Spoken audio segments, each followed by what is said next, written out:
Aí você poderá me perguntar, doutor Júlio, tudo são flores, não vai haver pacientes que vão reclamar, não vai haver dificuldades na terapia de grupo. Afinal de contas, um paciente vem para uma consulta psiquiátrica e o senhor propõe para ele, antes de entrar para uma consulta com o senhor, participar dessa palestra, dessa dinâmica.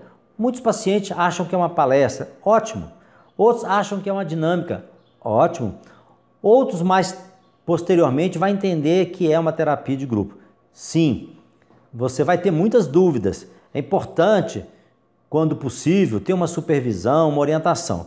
Eu estou dando aqui uma introdução, estimulando você a praticar a terapia de grupo, porque é uma ferramenta muito valiosa.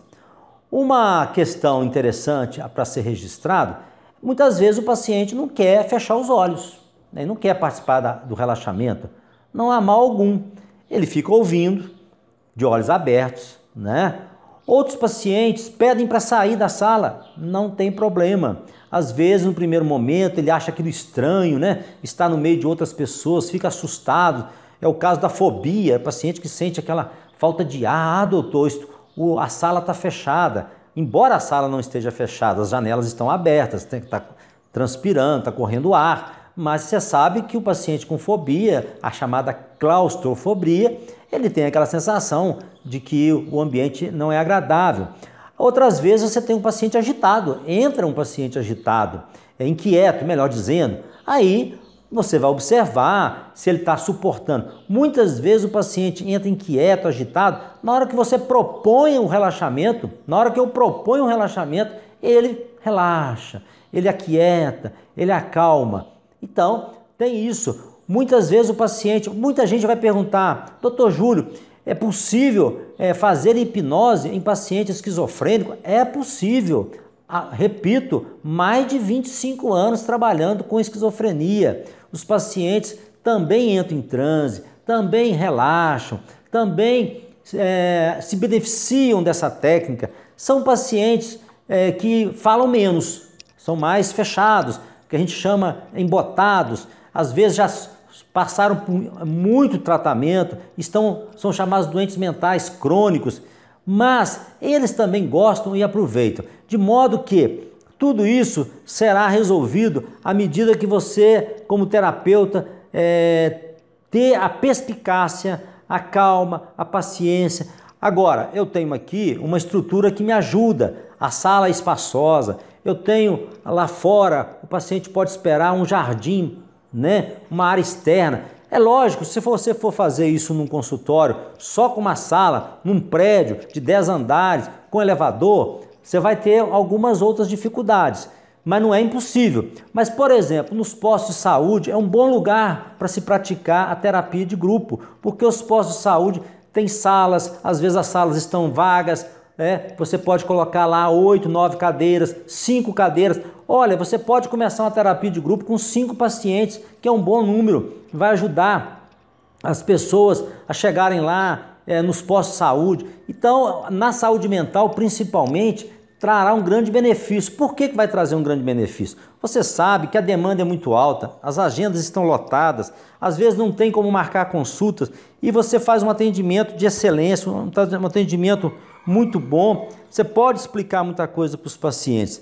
Então é importante que saiba lidar com essas dificuldades, mas não é razão para você desanimar. Você pode, através dessa técnica da terapia de grupo, ajudar muitas pessoas. Isso que é importante. E as dúvidas vão surgir. Lógico também, quanto mais preparado você tiver, em que sentido?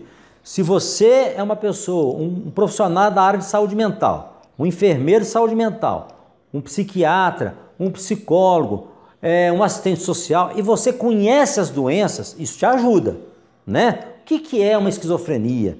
O que é uma psicose? O que é uma depressão? O que é o transtorno de pânico? O que são as fobias? O que é um transtorno obsessivo compulsivo? Eu, como psiquiatra, eu tenho que ter uma clareza, um aprofundamento desses diagnósticos. Por quê? Porque ao saber que eu estou lidando com uma patologia ou outra, eu tenho como ajudar o paciente. Qual o medicamento, qual a técnica, mas acima de tudo, o fundamento é que as pessoas possam comentar sobre o que está se passando com elas, né? Muitos pacientes vão verbalizar, vão chegar aqui, fazer uma catarse. O que é uma catarse? É colocar para fora o problema que elas estão sentindo. Outros não vão fazer isso. É lógico que uma terapia de grupo, aqueles pacientes que são mais falantes, se você tiver uma terapia de grupo em que todos estão interagindo, em todos estão opinando, a terapia é mais fácil.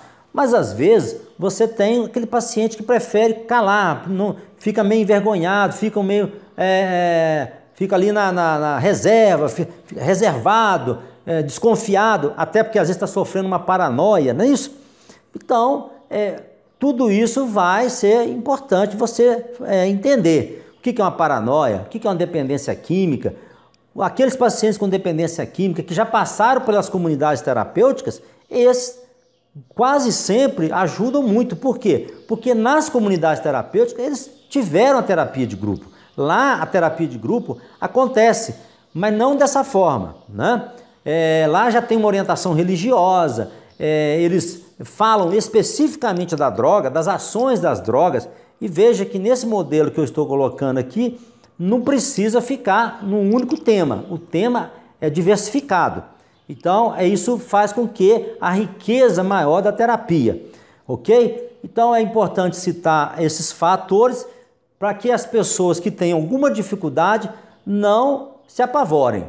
Porque muita gente vai me perguntar, mas nossa, você consegue colocar numa sala 15 pacientes que têm doenças mentais? Sim, isso é possível e frequentemente, 2 vezes por dia, acontece isso aqui na minha clínica, né? Uma média de 10 a 12 pacientes são colocados em terapia de grupo com essa técnica de relaxamento que é fundamental, né? Que eu aprendi com esse professor que foi um dos fundadores, ou melhor, foi o fundador do ciclo psicanalítico do estado de Minas Gerais, o professor Malomar Lunda Del Vaz. Ele, né, tinha essa habilidade e nós conseguimos aprender, eu e tantos outros terapeutas, e hoje eu tenho a oportunidade aqui de homenageá-lo, falar dele, porque isso tem trazido um grande retorno para os meus pacientes e uma satisfação muito pessoal também, porque é bom que o profissional fique satisfeito com aquilo que ele faz. Ele sente bem em praticar uma técnica, um modo de trabalhar em que ele se enquadre e que ele satisfaça. Assim como tem o psicanalista do divã, assim como tem o psiquiatra biológico, assim como tem aquele psiquiatra que trabalha nos postos de saúde. Então, eu, como psiquiatra clínico e que atendo em terapia de grupo, eu me sinto bem e com isso a minha clientela também se sente bem. Esse registro é fundamental. O psiquiatra identificar aquela forma mais apropriada ao estilo dele, o estilo do terapeuta, faz toda a diferença. Então cada um tem seu estilo. E eu repito, eu estou aqui passando esse vídeo para mostrar que se você treinar, se você aprender a terapia de grupo com a aplicação da hipnose, com a aplicação do relaxamento mental, da musicoterapia, isso tudo vai fazer bem a você e aos pacientes.